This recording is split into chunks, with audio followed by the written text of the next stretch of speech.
Hello, स्वागत है आपका हमारे इस छोटे से ब्लॉग में। देखिए गाइस, आज है हमारा पहला पेपर और हम सुबह उठ जाते हैं। सुबह उठने के बाद सोचते हैं कि थोड़ी सी पढ़ाई कर ली जाए, तब फिर पेपर के लिए तैयार हुआ जाए। पढ़ाई करने के साथ साथ हमारा दोस्त जो कहता है थोड़ी देर सेटिंग से बात कर लूँ, पढ़ाई तो होती रहेगी, पढ़ाई ज़िंदगी भर है। तो गाइस देखिए, चलते हैं फिर तैयार होने के लिए और हो चुके हैं हम यहाँ पर रेडी। लेकिन भाई साहब, इस बंदे का फ़ोन नहीं कटा, ये पूरे कॉल पे ही तैयार हो चुका है। तो देखिए गाइस, निकलते हैं फिर पेपर देने के लिए सेंटर और फिर हम निकल पड़ते हैं अपनी जान की बाजी लगाते हुए पेपर देने के लिए। यहाँ पर देखिए हमारा दोस्त जो पीछे बैठ के भी दबा के फ़ोन चला रहा है और ये देखिए कैसा मुस्कुरा रहा है। पहुँचने वाले हैं कुछ ही देर में जहाँ पर है हमारा एग्ज़ाम सेंटर। तो हम देखिए थोड़ा सा दूर और रह चुका है और अब हम पहुंच चुके हैं एग्ज़ाम सेंटर। देखिए ये जो सामने कॉलेज दिख रहा है, ये हमारा एग्ज़ाम सेंटर, यहीं पर होता है एग्ज़ाम। लेकिन जब यहाँ पर आए तो पता लगा कोई सेल लगने वाली है। जैसे सारे के सारे बच्चे ऐसे डटे पड़े हैं जैसे कि कोई सेल लगने वाली है। और ये कह रहा है कि रात भर सेटिंग सोने नहीं दिया, इस वजह से जो है अब पढ़ाई करना पड़ी। सुबह से अब तक पढ़ चुका है बस। फिर हम इनकी सेटिंग के बारे में जो है कुछ इनसे बातें करने लगते हैं, थोड़ी सी अपनी परेशानी। लेकिन भाई साहब ये किस कदर पढ़ाई कर रहा है, कह रहा है कि एक ही दिन में पूरी किताब चाट के पी जाना है। बिल्कुल कति पेपर में ये पूरा छाप भी आना है, कति सेम टू सेम।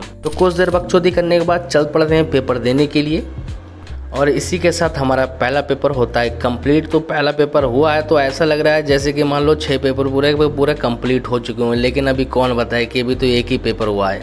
तो गाइस देखिए, पेपर जैसे तैसे देने के बाद में निकल पड़ते हैं रूम के लिए। इसी बीच कुछ अपने साथ के दोस्तों से पूछा है कि भाई पेपर कैसे गया। किसी ने बताया कि बहुत बेहतर आया, कुछ तो बोल रहे थे कि सिलेबस में था ही नहीं जो पेपर में पूछा गया है। और बात करूं भाई मैं अपनी, तो देखिए पेपर जो है बेहतर हुआ है। इंशाअल्लाह ताला बिल्कुल पास हो जाएंगे, इतना तो आराम से हो चुका है। वैसे पास तो फिलहाल ज़्यादा नंबर आएंगे। तो इसी के साथ इस ब्लॉग को ख़त्म करते हैं, मिलते हैं एक नए